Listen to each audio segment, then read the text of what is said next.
പാലക്കാട് നെന്മാറയിൽ വയോധികരുടെ വീട് നിലംപൊത്തി. കാറ്റിൽ മേൽക്കൂര പറന്നുപോയി. മഴയിൽ ചുമർ നിലംപൊത്തി ഇരുവരെയും സുരക്ഷിത കേന്ദ്രങ്ങളിലേക്ക് മാറ്റി. ദുരന്തം കഷ്ടിച്ച് ഒഴിവായി. വിത്തനശ്ശേരി ലക്ഷം വീട് കോളനിയിലെ രാമസ്വാമി, മുരുകമ്മ എന്നിവരുടെ ഒറ്റമുറി വീടാണ് തകർന്നത്.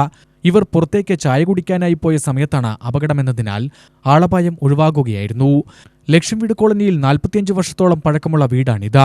വയോധികർ തനിച്ചാണ് ഇവിടെ താമസിച്ചിരുന്നത്. മക്കൾ മറ്റ് വീടുകളിലാണ്. കോളനിയിൽ 15ഓളം വീടുകൾ മൺചുമരുകൾ കൊണ്ട് പണിതതാണ്. പലതും ഇടിഞ്ഞു വീഴാറായ നിലയിലാണ്. രാമസ്വാമിക്ക് 76ഉം മുരുകമ്മയ്ക്ക് 70ഉം വയസ്സുണ്ട്. വെള്ളിയാഴ്ച രാത്രി 7 മണിയോടെയാണ് സംഭവം.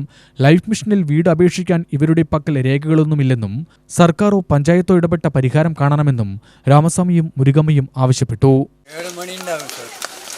അപ്പോൾ നിങ്ങൾ എവിടെയായിരുന്നു? പുറത്ത് പോയിട്ടാണ് ആൾക്കാർ വിളിച്ചത്. ഇങ്ങനെ വീട് വീണ് കാത്തു കൊണ്ട് അന്ന് പറഞ്ഞപ്പോൾ അവിടെ നിന്ന് ഇങ്ങോട്ട് വന്നത്. റോട്ടിക്ക് പോയിട്ടാണ് ഇങ്ങോട്ട് വന്നത്.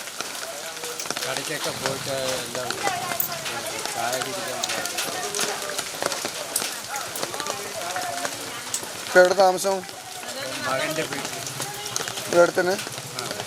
ലക്ഷം വീട് കോളനിയുടെ ദുരവസ്ഥയ്ക്ക് പരിഹാരം കാണണമെന്ന് നാട്ടുകാരും ആവശ്യപ്പെട്ടു. ഇന്നലെ ഉണ്ടായിരുന്ന ശക്തമായ കാറ്റിലും മഴയിലും വീണ് തകർന്നടിഞ്ഞ് അവർക്ക് ഇവിടെ താമസിക്കാൻ പറ്റാത്തൊരവസ്ഥയിലാണ് ഇപ്പോൾ നിലവിലുള്ളത്.